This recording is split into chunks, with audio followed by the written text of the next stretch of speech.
With Governor Walker's budget proposal calling for a freeze in municipal budgets, as an alderman, what would you suggest to help maintain and or improve our existing programs and services? Well, we definitely need to meet the needs of the people today. I think the number one issue is efficient spending, and serving the people first is not the rule in the city.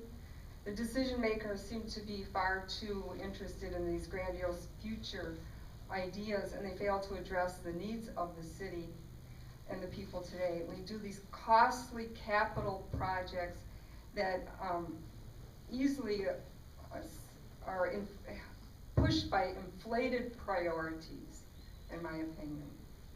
And that's done to get public input. And I think that we could, if we address cutting back on some of those issues and those spendings, we could better balance our budget. We do spend a lot of capital projects, and people just don't appreciate that as much because they don't see it. It's not a visual thing. If you give people the things that they can see for their tax dollars, they appreciate it more. They feel like they're more part of the community. And so I guess the main thing would be to cut some of the costly capital spendings and do the projects that bring the most bang for the buck in the neighborhoods and give the people what they need. Okay, to Steve Taylor, with Governor Walker's budget proposal calling for a freeze in municipal budgets, as an alderperson, what would you suggest to help maintain and or improve our existing programs and services? Well, it's going to be tough to improve considering what we've done the last 3 years was just barely maintain. I'll talk just briefly about the roads program. We're supposed to spend $1.8 million a year to keep up with our 30-year roads program. We haven't done that. We've done between $800,000 to $1.1 million over the last 3 years, so which means we're falling behind, which means our roads are crumbling. You can drive down many streets and realize that we have some major issues. So maintaining is going to be just the first step. Now, we just found out today that between shared revenue cuts and transportation aid cuts from the state, we're looking at just a little bit under $500,000 a year times 2 years. That's $1 million we got to come up with the next 2 years. Now, we can't go after the taxpayers because it's a 0% levy freeze to growth. Well, we know where growth is. So, frankly, we have to look internally, and we've been given the tools to work with the local unions to get concessions to obviously help trim some of those costs. And I think we have outstanding employees.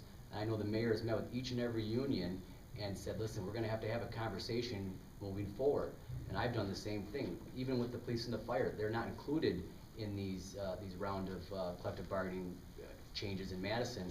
But I think it's either going to be layoffs, cuts in services, or there's going to have to be concessions. So basically moving forward, we're going to have to try to just maintain and tread water until we get the revenue from growth in this community from additional development.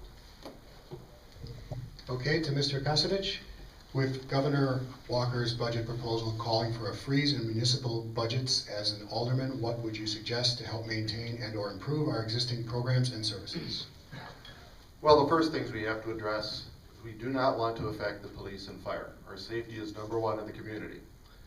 Now, there are certain areas, certain departments that may be considered overstaffed based on the lack of economic activity that's been taking place.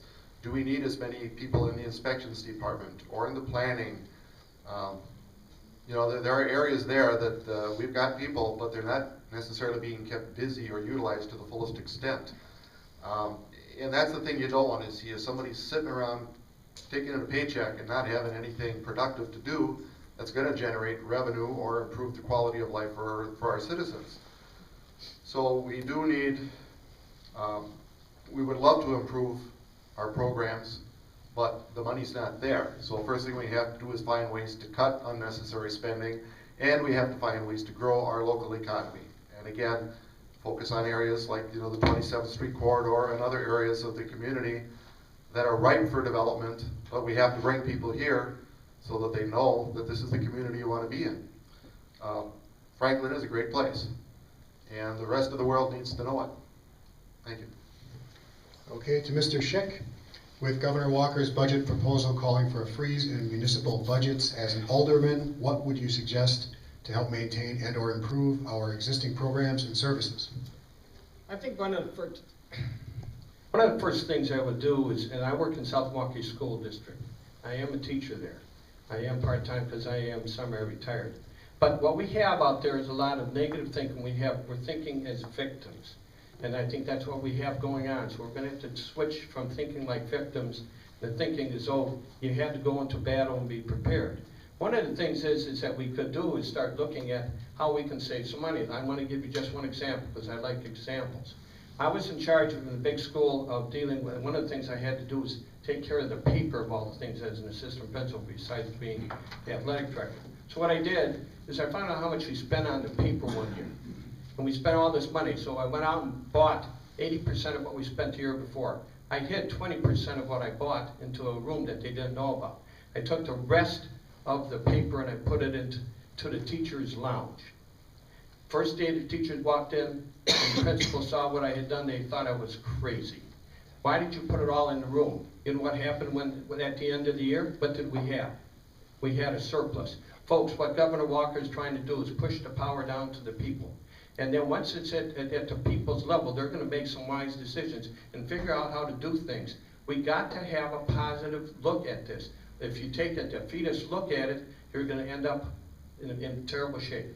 And the last thing would be, one of the things we don't do is bring business in. The last thing we need to do is give them this idea that we can't handle what we have going on under the current times that we have. Thank you. Okay. New question?